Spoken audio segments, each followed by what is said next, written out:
Did I ever truly know the man I married? I'm Wendy Walsh, a piano teacher whose fingers dance across keys to weave stories, living in a Moonrise Bay cottage with Kenneth, my husband of 7 years, an architect whose ambitions seem to complement my artistry. This morning, our Sunday ritual unfolds with the familiar patter of his bare feet on hardwood, the grind of coffee beans, and the creak of our bedroom door as he balances my rose-painted ceramic mug bought at a farmer's market during our second year together. But beneath this warmth, a subtle tension hums, like a dissonant note in a melody I thought I knew. I'm about to gift him something precious, unaware that by dusk, everything I believe about us will lie in shards. The salt air drifts through open windows, mingling with hazelnut coffee as I nestle into Kenneth's shoulder, his cedar-soap scent grounding me. "Morning, beautiful," he whispers, setting the mug on my nightstand. "Did you add the extra cream?" I murmur, teasing about my light brown cinnamon-dusted preference. "Just the way you like it," he replies, fingers tracing lazy circles on my back. These small intimacies, his runny eggs, my barely golden toast, have anchored us through job shifts, family losses, and ordinary days that felt extraordinary. I believed our love was unshakable, built on these quiet moments. Reaching for Mediterranean cruise brochures on my nightstand, I suggest extending our Santorini stay for a Greek cooking class in a restored monastery. Kenneth's body tenses briefly, so fleeting I almost miss it. "Sounds expensive," he says, dark circles shadowing his eyes, jaw tight. "Are we sure we can afford it?" I sit up, studying his face in the morning light. "Kenneth, we've saved for 2 years. Our accounts are solid." His stress about work, particularly Angela Davidson's evaluation of his portfolio for a promotion, has grown lately. She's his boss, a name he mentions often with a mix of anxiety and something I can't quite name. Respect, perhaps, or admiration teetering on intensity. "She'd be crazy not to promote you," I say, recalling his award-winning waterfront project. His smile feels genuine, but a flicker in his eyes unsettles me. To lift his spirits, I retrieve a burgundy leather portfolio from my closet, hand-stitched over 3 weeks after my evening piano lessons. Inside, I've copied original compositions, waltzes from our first apartment, the melody of his lighthouse proposal, a silly tune about his coffee ritual. "Wendy, this is incredible," he says, fingers reverent as he studies the notes. "Did you write all these?" I nod, watching his wonder. "For your architectural plans, so you'll remember I believe in every blueprint you create." His embrace feels almost desperate.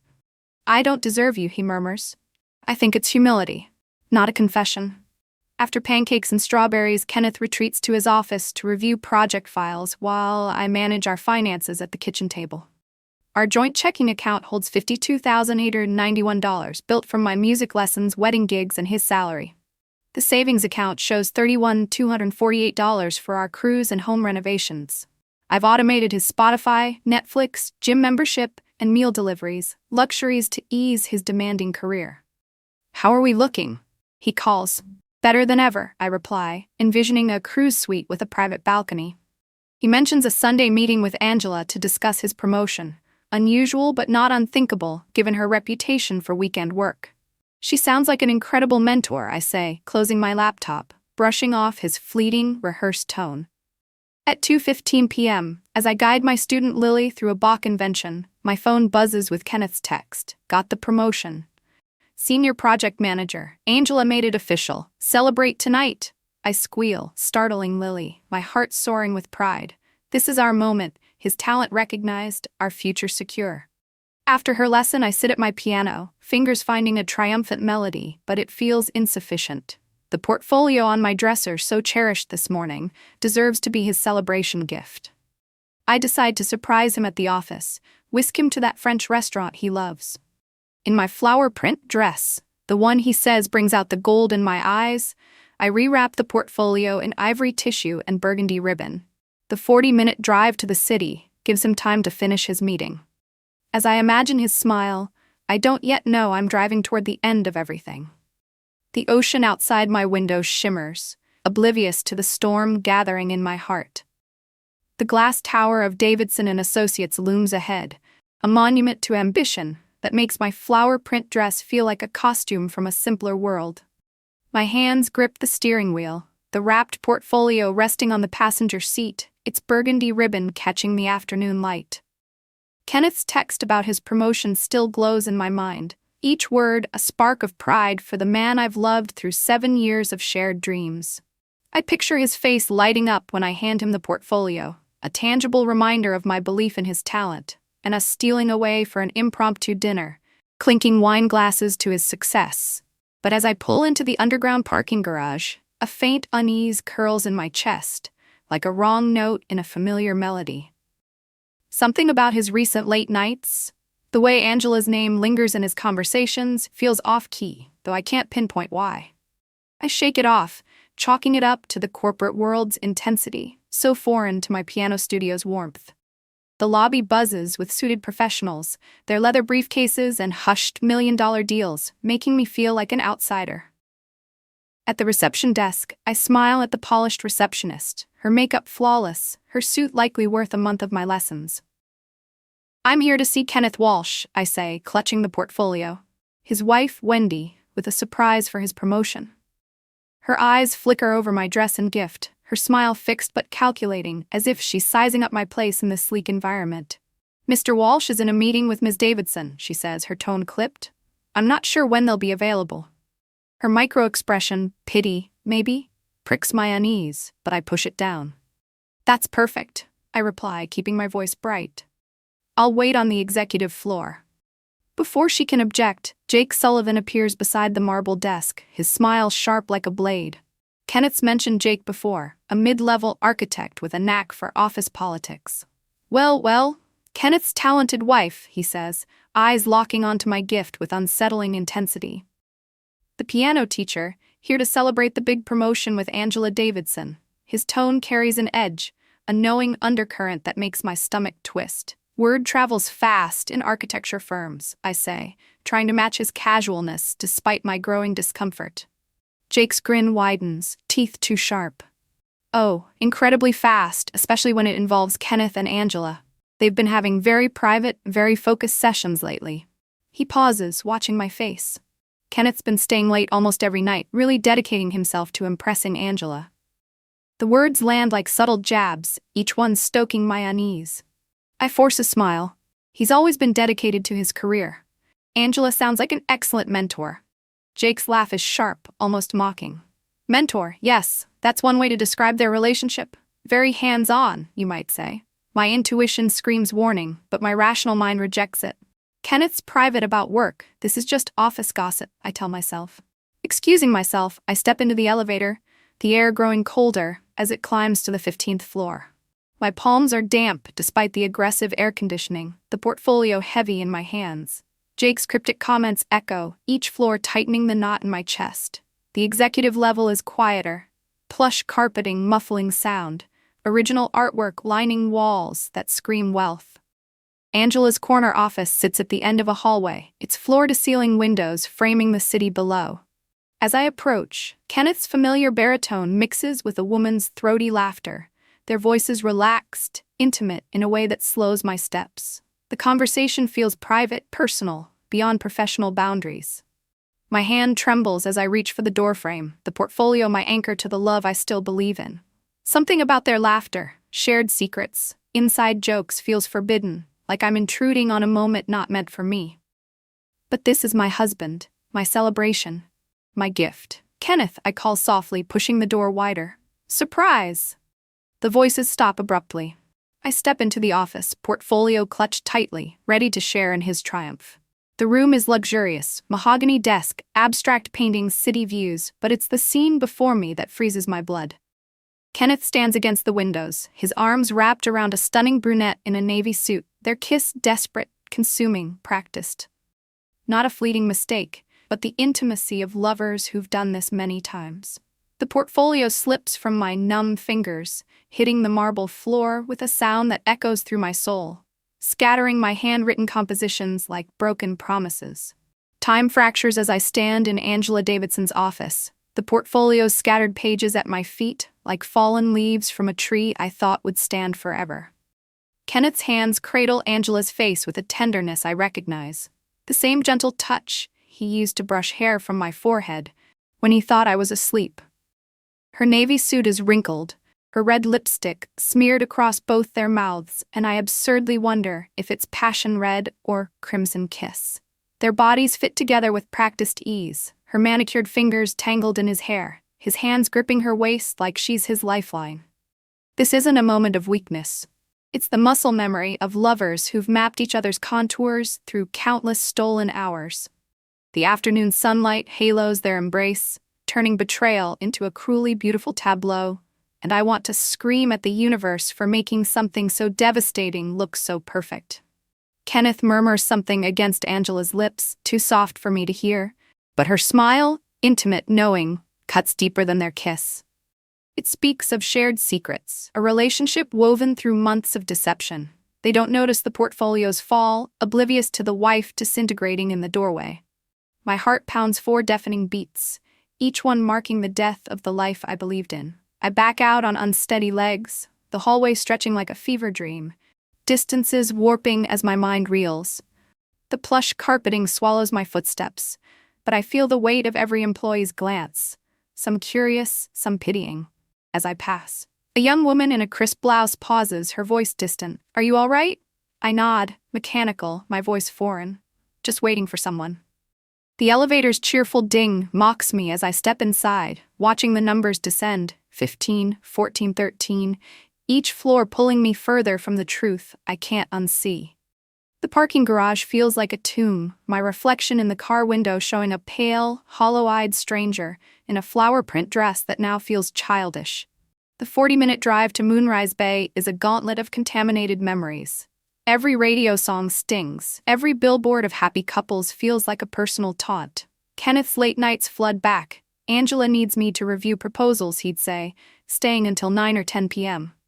The expensive dinners on our credit card, labeled client meetings. The new cologne I thought was a midlife confidence boost. His gym obsession, that post-workout glow I found attractive. He wasn't improving himself for me. My phone buzzes with Kenneth's text, "Meeting running long, don't wait up. We'll celebrate tomorrow, love you." The words twist like daggers. How could he type, "love you," with fingers that were just in her hair? Our cottage greets me with deceptive serenity, the Mediterranean brochures on the kitchen table now mocking promises of romantic sunsets. I wander like a detective in a crime scene, his phone charger in the guest bathroom, an unfamiliar suit in our closet, a Romano's receipt for a restaurant he never took me to. Our wedding photo on the mantelpiece shows a naive 24-year-old me, radiant in lace, trusting a man capable of this elaborate lie. The answering machine blinks. Angela's voice fills the kitchen. "Kenneth, you left your pencils in my office. I'll hold them until our next meeting, looking forward to discussing those blueprints." Her tone suggests anything but architecture. I sink into the kitchen chair, expecting tears, denial, or desperate calls to friends. But something cold settles in my chest, a calculating resolve replacing the heartbroken wife. Kenneth sees me as the sweet artist, managing boring finances while he chases his career. He doesn't know I've saved $18,347 in a separate business account, $4,231 from wedding gigs, $12,876 from my grandmother's inheritance. He doesn't know who he's dealing with. My phone buzzes again. "Can't stop thinking about your gift.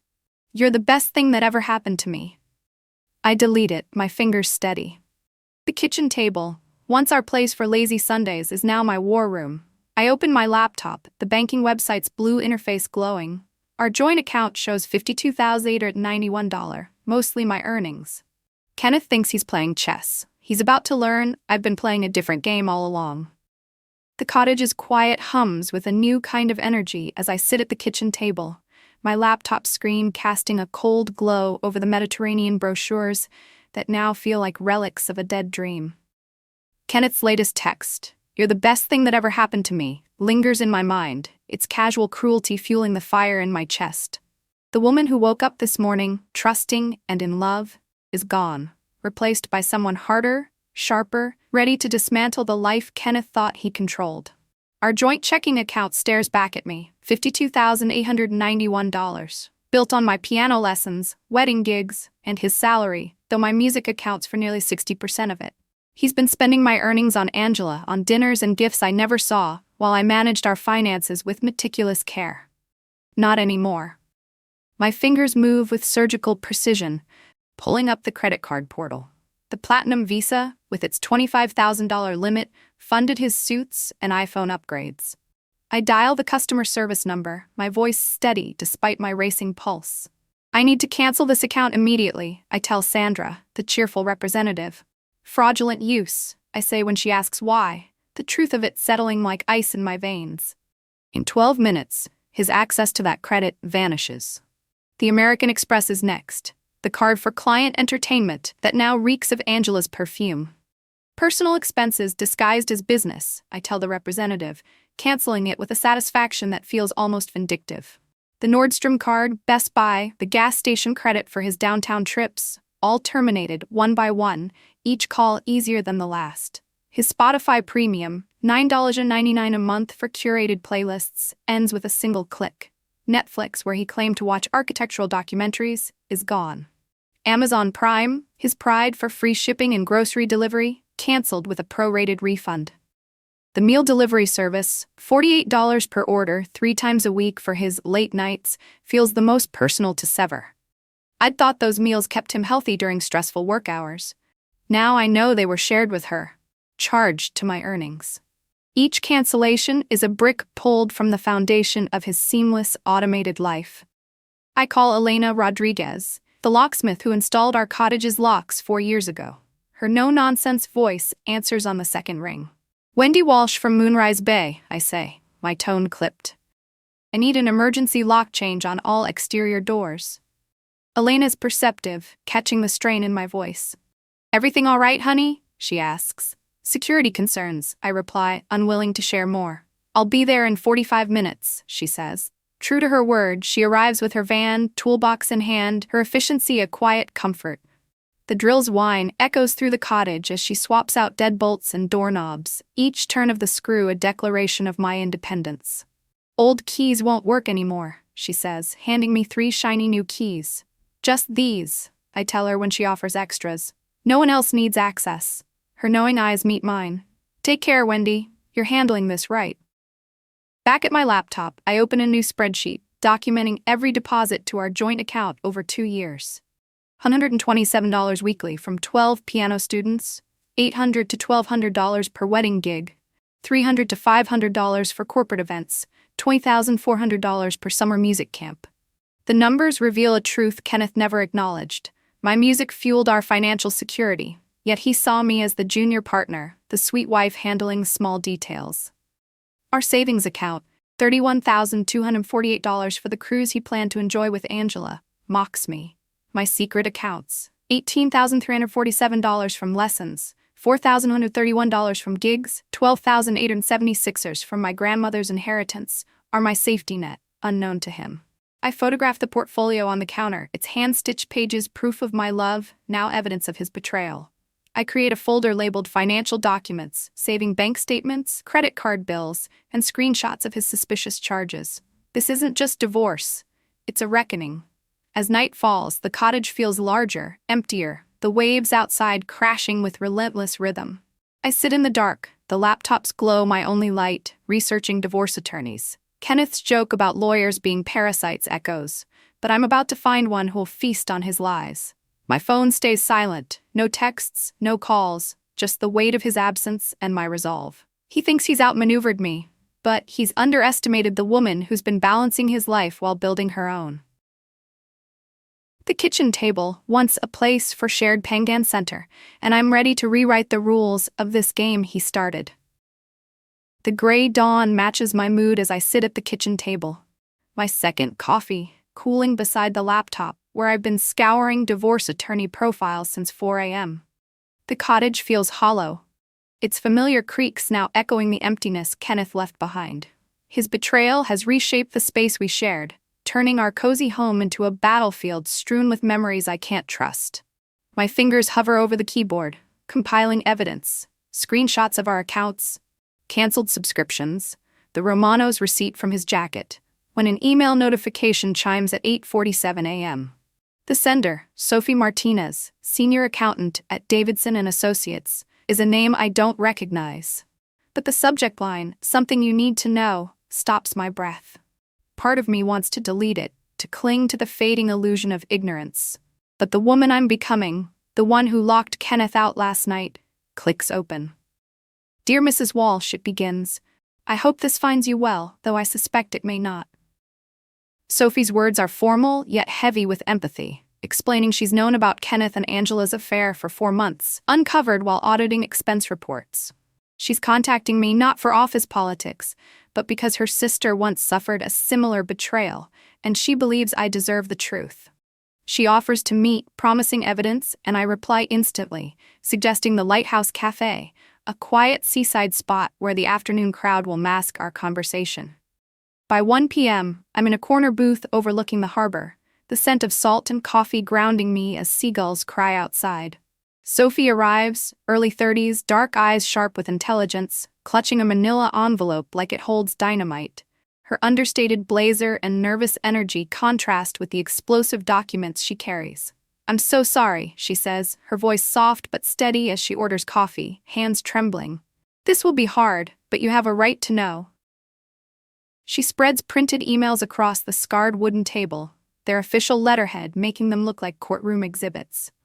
I found these while reviewing expense irregularities, she explains. Kenneth and Angela used company resources for personal activities, so I had to dig deeper. Her distress is palpable, but her resolve mirrors mine. She's not here to gossip, but to arm me with truth. The first email, from Kenneth to his college friend Derek 3.5 months ago, slices through me. You were right about office affairs being dangerous, but the risk is worth the reward. Angela's making moves that benefit us professionally, and the personal benefits aren't bad either. Wendy's oblivious, wrapped up in her piano students. My hands clench as he dismisses my music, 60% of our income, as a little hobby. The second email is worse. Angela's everything Wendy isn't. Ambitious, sophisticated, focused on real success. I've been subsidizing Wendy's artistic fantasies for years. Time to upgrade. His words burn, reducing our marriage to a stepping stone he's ready to discard. Sophie pulls out her phone, her expression apologetic. This will hurt, she warns, playing a recording from a budget meeting. Kenneth's voice drips with mockery. Wendy puts every penny from her lessons into our accounts, thinking we're saving for our future. She's funding my exit strategy. Angela's acidic laughter follows. Does she still leave you love notes? Every morning, he replies, like we're in high school. It's pathetic but convenient. The recording stretches on, detailing their plan. Divorce after his promotion, relocation to the firm's West Coast office, Angela's rise to regional manager. They discuss my marriage like a minor obstacle, my trust a tool for their gain. Sophie and I spend an hour building a timeline. 4 months ago, Kenneth's late-night project reviews began, coinciding with Angela's separation. 3 months ago, expensive dinners for two. 2 months ago, matching gym memberships. 1 month ago, a conference that was a couple's retreat. Sophie's expense reports confirm every lie, showing charges to our joint account, my earnings, funding their affair. She also reveals company policies Kenneth and Angela violated. Undisclosed supervisor-subordinate relationships, personal use of corporate email, and non-work meetings during business hours. They've been reckless, Sophie says, organizing her papers. Either they thought they were untouchable, or they didn't care because they planned to leave. The envelope's contents, emails, receipts, recordings, are a loaded weapon, and Sophie's courage in sharing them feels like a lifeline. What will you do, she asks, her concern genuine. Staring at the harbor's gentle waves, I feel the weight of her evidence grounding my resolve. I'm going to make sure Kenneth learns underestimating me was his biggest mistake, I say, my voice steady. As Sophie leaves, I clutch the envelope, its contents a map of betrayal, but also a blueprint for justice. The cottage awaits, my war room ready for the next move. The Lighthouse Cafe's salt-tinged air lingers on my skin as I drive back to the cottage, Sophie's manila envelope on the passenger seat, its contents heavier than the portfolio I dropped yesterday. The harbor's calm waves contrast with the storm in my chest, where betrayal and resolve churn like competing melodies. Kenneth's mocking words from the recording, Wendy's funding my exit strategy, loop in my mind, each repetition sharpening my focus. He thought me naive, a sweet artist oblivious to his chess game, but Sophie's evidence has armed me with checkmate. Back at the kitchen table, my war room, I spread the emails and expense reports, their stark numbers and casual cruelties, painting a 4-month campaign of deception. My laptop hums, open to a list of divorce attorneys, and one name stands out: Victoria Blackwood, the shark in pearls, known for dismantling high-profile cheaters. Her website radiates ruthless competence, promising results that match my need for justice. I dial her office, and her assistant schedules a meeting for tomorrow morning, her voice crisp as if she senses the urgency in mine. Victoria's office, perched on the top floor of a downtown legal complex, overlooks the city like a predator's lair. The reception area screams success: leather furniture, fresh orchids, a view stretching to the horizon. Victoria herself, mid-50s with silver hair and a charcoal suit that costs more than my monthly teaching income, greets me with a handshake that's both firm and calculating. Her eyes, sharp and unyielding, seem to dissect my story before I speak. "Mrs. Walsh, I understand you have an interesting situation," she says, gesturing to a conference table. I spread Sophie's evidence, emails, receipts, recordings, across its polished surface, recounting yesterday's devastation. Kenneth's kiss with Angela, his lies about late nights, the financial betrayal funded by my music. Victoria's pen moves with typeset precision, her notes transforming my pain into legal ammunition. "Your husband made critical errors," she says, her voice laced with satisfaction. "He documented everything, involved his workplace, and underestimated you. This isn't just divorce, it's annihilation." She calls in Dr. Patricia Chin, a forensic accountant whose laptop and software promise to trace money with microscopic accuracy. "Financial infidelity leaves tracks," Dr. Chin says, uploading our bank records. Her analysis reveals a pattern matching Sophie's timeline: $11,847 in charges over 4 months, dinners, hotels, jewelry, funded by our joint account, my earnings. Early charges were cautious: coffee shops, casual restaurants, but recent ones show bold extravagance: 5-star hotels, exclusive boutiques, gifts I never saw. "He forced you to pay for your own betrayal," Dr. Chin says, her spreadsheet color-coding his deception. Victoria's excitement grows as she flips through a folder of financial fraud precedents. "Kenneth's emails and recordings are a confession," she says. "Most cheaters hide their tracks. He wrote a legal brief against himself." Her strategy takes shape: prove premeditated fraud, theft of marital assets, and workplace policy violations to maximize damages. Victoria assigns her paralegal, Marcus Rivera, to research Davidson and Associates' policies.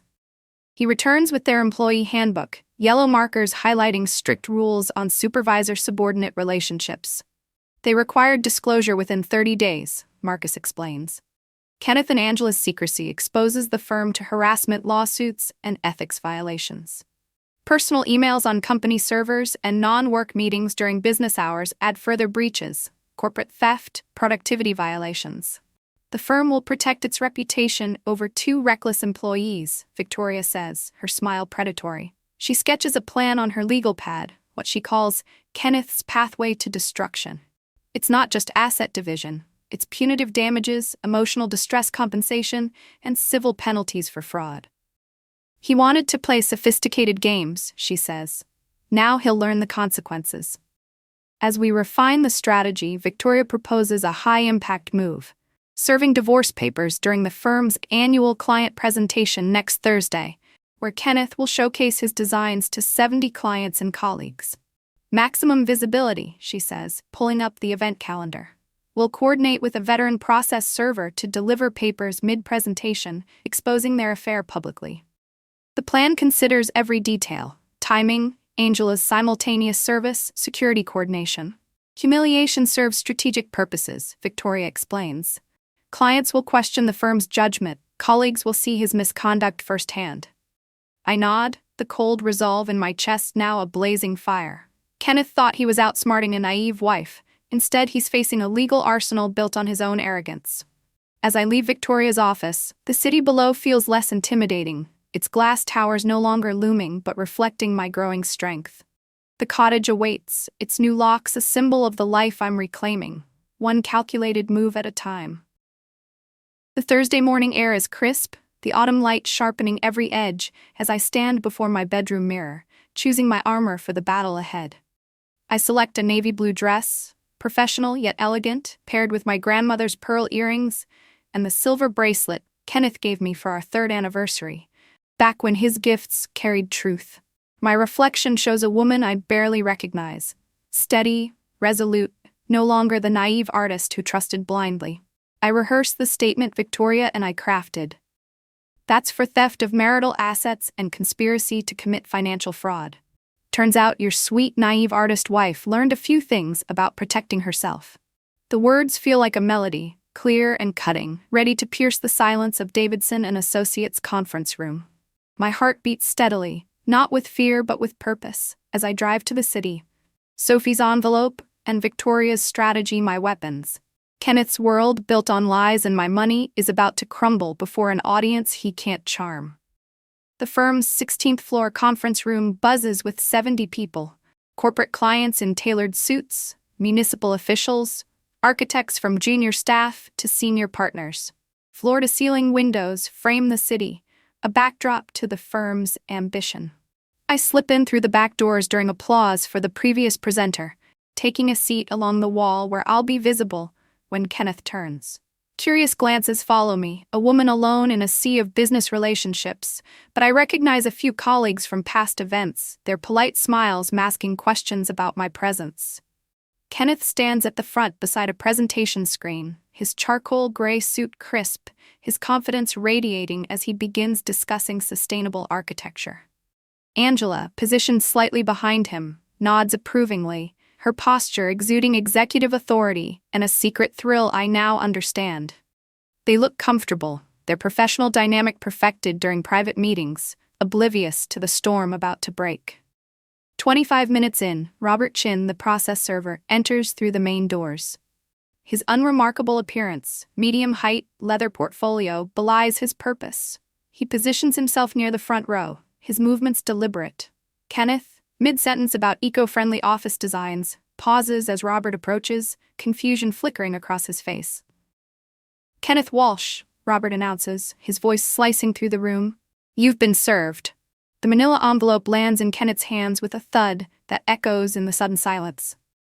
The room freezes, 70 pairs of eyes shifting from architectural slides to the personal drama unfolding. Kenneth's expression cycles, confusion, recognition, horror, as he scans the legal documents, my name glaring from the pages. Sophie's emails, Dr. Chin's financial analysis, and allegations of adultery and fraud stare back, his betrayal laid bare in legal ink. "What is this?" Kenneth stammers, his presenter's poise crumbling. I stand, my voice carrying across the silent room. "That's for theft of marital assets and conspiracy to commit financial fraud," I say, each word deliberate. "Turns out your sweet, naive artist wife learned a few things about protecting herself." The statement lands like a gavel, and I watch his facade shatter. Colleagues who admired his talent now see an adulterer. Clients shift uncomfortably, questioning the firm's judgment. Municipal officials exchange glances, their trust in the firm's ethics shaken. Kenneth's eyes meet mine, shock mingling with belated recognition of my strength. He clutches the papers, his professional triumph reduced to ash before his audience. Robert isn't done. "Angela Davidson," he declares, turning to her, "you've been served." Her envelope details conspiracy, ethics violations, and abuse of executive power, her face paling as she reads. The confident executive who backed Kenneth's presentation now looks like a woman watching her career implode. The documents expose their secret affair, use of company resources, and violation of disclosure policies, threatening the firm's reputation. The room's energy shifts to scandalized fascination, clients and colleagues processing the public unraveling of two people who thought themselves untouchable. I turn and walk toward the exit, my steps measured, leaving Kenneth and Angela to face the wreckage. The silence behind me stretches, a collective breath held as 70 witnesses absorb the consequences of choices made in secret. Outside, the city's pulse feels alive, mirroring the fire in my chest. I've rewritten the script Kenneth thought he controlled, and the final act is mine. The cottage's sunroom, now a music studio with acoustic panels and a grand piano gleaming under professional lighting, frames Moonrise Bay through floor-to-ceiling windows, the ocean's rhythm, a steady counterpoint to my new life. 4 months after Kenneth's public humiliation, the divorce settlement feels like a quiet victory. its weight both satisfying and strangely hollow. Victoria Blackwood's strategy delivered beyond her promises. I kept the cottage, all financial assets, and Kenneth's retirement investments as compensation for his theft of our shared resources. Rarely have I seen someone document their own destruction so thoroughly, Victoria said, sliding the final papers across her mahogany desk, the city skyline glittering beyond. The civil suit yielded $127,000 for emotional distress, punitive damages, and restitution for the $11,847 Kenneth spent on Angela, all drawn from my earnings. Davidson and Associates paid $75,000 to avoid publicity, their board severing Angela within 48 hours for ethics violations. Kenneth's architectural career in the region is finished. No firm will touch someone whose judgment imploded so spectacularly. He's relocated, a ghost in a new state, while Angela took a lesser role elsewhere, her executive ambitions derailed. My music career, once dismissed as a little hobby, has blossomed. My student roster grew from 12 to 23, parents drawn by whispers of my resilience, like Martha Henderson, who told her bridge club, Wendy showed such grace, never speaking ill of her husband. Wedding bookings surged, couples trusting my professionalism after hearing of my composure in crisis. The settlement funded the studio's renovation, its bright yellow walls and herb-filled windowsills reflecting my artistic heart. Local venues now commission my compositions.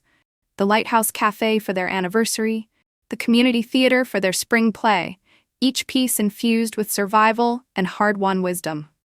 My latest work, Moonrise Bay Morning, performed at the Arts Festival, captures dawn's quiet strength, notes flowing from a place Kenneth's betrayal unlocked. The audience, including James Morrison, the bookstore owner 3 blocks away, listened with a focus that felt like understanding. James entered my life like a soft melody, unexpected but perfectly timed. At 42, with silver threading his dark hair and laugh lines framing warm eyes, he's a former corporate financier who traded emptiness for harbor books, his cozy shop a haven of authentic craftsmanship. Our first meeting, browsing Mary Oliver's poetry, sparked conversations about music and literature, his curiosity about my compositions a balm after Kenneth's polite tolerance. "Do you hear melodies when you read certain poets?" he asked, genuinely engaged, later attending my student recital unprompted. Unlike Kenneth, James sees my music as vital, not secondary, his presence steady without hidden agendas. We share coffee in his bookstore's reading corner, discussing local history and creative passions, building something real, rooted in mutual respect. The cottage has transformed, room by room, shedding Kenneth's influence. The kitchen, now bright yellow, bursts with life. The living room's window seat overlooks the harbor, a space for my thoughts. I created a truth box, a wooden container holding my piano teaching certificate, thank you notes from wedding couples, and Sophie's letter praising my courage. Each item marks a choice for authenticity over convenience, a reminder of the woman I've become. Kenneth's betrayal revealed strengths I'd never claimed, managing legal strategies, outsmarting his deception, building a life on my terms. My philosophy, only compose authentic melodies, guides every decision, from relationships to compositions, filtering out superficiality. 6 months after that conference room reckoning, I stand in my studio, the grand piano's keys cool under my fingers. Moonrise Bay Morning echoes in my mind, its notes a testament to survival. James, in the audience that night, understood its story without words, his presence a quiet promise of connection. Martha Henderson and my students' parents applauded, their pride a community's embrace. Kenneth and Angela, absent, belong to a past I've outgrown. My life now holds only genuine relationships and music born of truth. Each note of victory, not just over betrayal, but over the version of myself who settled for less. This is what strength looks like, composing a life where every melody rings true. The waves outside my studio lap gently against Moonrise Bay, their rhythm slower now, like a heartbeat settling after a storm. I sit at my grand piano, the morning light softening the yellow walls, and my fingers trace the keys, not playing but remembering. The journey from that shattering Sunday, when Kenneth's kiss with Angela tore my world apart, to this quiet moment feels like a symphony, each movement deliberate, transforming pain into power. I was Wendy Walsh, the trusting wife who poured love into a hand-stitched portfolio, believing in a shared future. His betrayal, exposed by Sophie's courage and wielded by Victoria's ruthless strategy, became my catalyst. The divorce took his assets, his career, his illusions, leaving me the cottage, my music, and a clarity I'd never known. My studio, alive with students and commissions, reflects a life rebuilt on authenticity. Every note, every choice, mine alone. James's gentle presence, his bookstore a mirror to my creative heart, offers a connection free of pretense, a melody unfolding naturally. The truth box on my shelf holds fragments of this journey, letters, certificates, proof of a woman who refused to stay broken. As the harbor glows with dawn's first light, I feel peace, not in revenge, but in knowing who I am when no one else writes the score. My story isn't just survival, it's a composition of resilience, played for those who dare to listen. And in this quiet, I whisper to myself, you are enough.